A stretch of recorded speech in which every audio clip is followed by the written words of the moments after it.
మిత్రులందరికీ శ్రీమైట్స్ భారతీయ సంస్కృతి ఛానల్కు స్వాగతం. ఈరోజు మనం భాగవతం ప్రథమ స్కంధంలోని పరీక్షిత్తు జననం మరియు కుంతీదేవి కృష్ణ పరమాత్మను ఉద్దేశించి చేసిన ప్రార్థన గురించి తెలుసుకుందాము. అశ్వత్థామ నిద్రపోతున్న ఉపపాండవులను సంహరిస్తాడు. తరువాత పాండవులు అతనిని త్రాళ్లతో కట్టి చంపబోతారు. బ్రాహ్మణహత్య మహాపాతకం కనుక అతనిని చంపకుండా పూర్ణ శిరోముండనం చేసి వదిలివేస్తారు. అందుకు అతడు పాండవుల మీద పగ పెంచుకుంటాడు. పాండవుల వంశం లేకుండా చేద్దామని అశ్వత్థామ అనుకుంటాడు. ఈ ఉపపాండవుల పార్థివ శరీరాలను దహనభూమికి తీసుకెళ్లారు. దహనక్రియలు ఆచరించి తదనంతరం వారందరూ గంగానదిలో స్నానం చేసి ఏడుస్తూ తిరిగి వచ్చేశారు. శోకిస్తూ ఇంకా ఉపపాండవులను తలుచుకొని బాధపడుతున్నారు. ఇది జరిగిన పిమ్మట కృష్ణ పరమాత్మ కాలము యొక్క బలవత్తరమైన స్వరూపమును వివరించి చెప్పి పాండవులకు, కుంతీదేవికి, ద్రౌపదీదేవికి ఉపశాంతిని కలిగించారు. తదుపరి ఇంక నేను ద్వారకానగరమునకు బయలుదేరతాను అని కృష్ణ పరమాత్మ రథమెక్కి బయలుదేరుతున్నారు. ఆ బయలుదేరుతున్న సమయంలో కృష్ణుడిని విడిచిపెట్టి ఉండలేక ధర్మరాజాదులు అందరూ కూడా ఆయనను స్తోత్రం చేసి బెంగ పెట్టుకుని దీనవదనములతో నిలబడ్డారు. ఆ సమయంలో ఉత్తర పెద్ద ఏడుపు ఏడుస్తూ పరుగెత్తుకుంటూ కృష్ణుడున రథం దగ్గరకు వచ్చింది. వచ్చి రథం దగ్గరున కృష్ణ పరమాత్మ పాదముల మీద పడిపోయింది. అప్పటికీ ఉత్తర గర్భంతో ఉంది. అభిమన్యుడు మరణించాడు. పాండవుల వంశం లేకుండా నాశనం చేద్దామని అశ్వత్థామనుకుంటాడు. అలా అశ్వత్థామ ఉత్తర గర్భంపైకి బ్రహ్మాస్త్రాన్ని ప్రయోగించాడు. ఉత్తర కృష్ణుని చూసి, కృష్ణ, నాకు ఏదో తెలియడం లేదు. కాని ఏదో దివ్యమైన తేజస్సొకటి వచ్చేసింది. ఒక ఇనుప బాణం ఏదో వచ్చేస్తోంది. చిత్రమేమిటి అంటే అది బయటకు కనపడం లేదు. నా కడుపులోకి ప్రవేశించేస్తోంది. అమ్మని కాబట్టి నాకు తెలుస్తోంది. లోపలున్న పిండము మీద పగబట్టి ఆ పిండమును చెనకేస్తున్నది. ఆ బాణం ఆ పిండమును చంపడానికి వెళ్ళిపోతోంది. నేను తల్లిని. ఆ పిండము చచ్చిపోవడం నేనిష్టపడం లేదు. పిండమును తరుముతున్న ఆ బాణమేమిటో నాకు తెలియదు. కృష్ణా, నువ్వు రక్షించు అని ప్రార్థించింది. బయటకు వచ్చిన ఉపపాండవుల కోసం ద్రౌపది ఏడ్చింది. లోపల ఉన్న పిండము పోతున్నదని ఇప్పుడు ఉత్తరేడుస్తోంది. ఉత్తర అలా అనగానే పాండవులు గబగబా ధనుస్సు పట్టుకున్నారు. ఎవరిమీద వేస్తారు? ఎక్కడ వేస్తారు?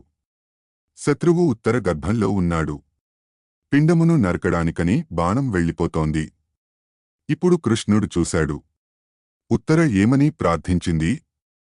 కృష్ణా, నేను నీ చెల్లెలైన సుభాద్రకి కోడలిని, అభిమన్యుని భార్య అయిన ఉత్తరను.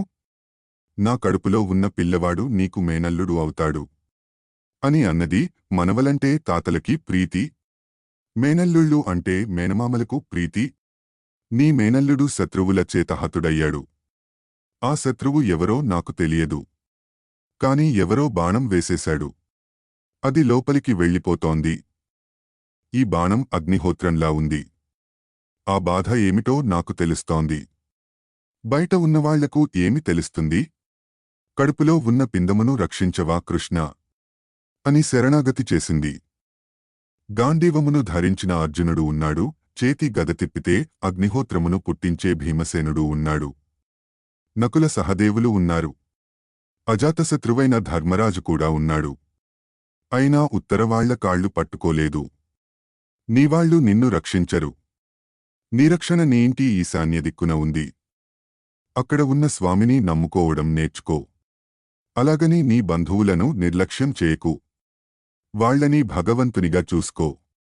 కాని లోపల పూనికతో ఈశ్వరుడిని శరణాగతి చేయడం నేర్చుకో. ఆయన నీకు రక్షకుడు.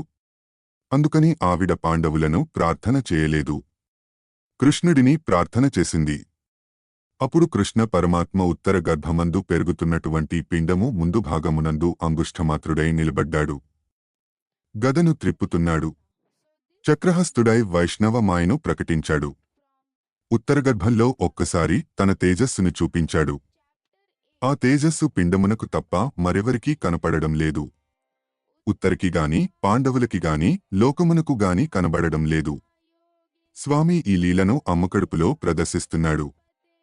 తాను బయట అలా నిలబడి ఉన్నాడు. పాండవుల వంశం నిలబడడం కోసం తాను పిండమునకు ఎదురువెళ్లి నిలబడి బ్రహ్మగారస్త్రము నుండి వచ్చినటువంటి తేజస్సుని తన తేజస్సులో కలిపేసుకుని అశ్వత్థామచేత విడువబడిన బ్రహ్మాస్త్రము నుండి పైకి వచ్చిన అగ్నిహోత్ర జ్వాలలను తీసుకుని బయటకు వెళ్లిపోయాడు. ఉత్తర గర్భస్థ శిశువు శ్రీకృష్ణ మాయచే రక్షించబడినది. తదనంతరం కుంతీదేవి శ్రీకృష్ణుణ్ణి స్తోత్రం చేసింది. ఆవిడ ఆ దినారాయణ అని ప్రారంభించింది. కృష్ణ, నా భక్తి ఇంకా పండలేదు. పరీక్షిత్తు పుట్టబోతున్నాడు. మనవడు పుట్టబోయే ముందు పరమాత్మను ఎలాంటి మాట అడగాలో అలాంటి మాటను ఈవేళ కుంతీదేవి అడుగుతోంది. పాండురాజు కుమారులైన ఈ పంచపాండవులయందు నాకు మోహవిచ్ఛేదనము చేయవలసింది. స్వామి, నీయందు నా నమస్సు రమించిపోవాలి.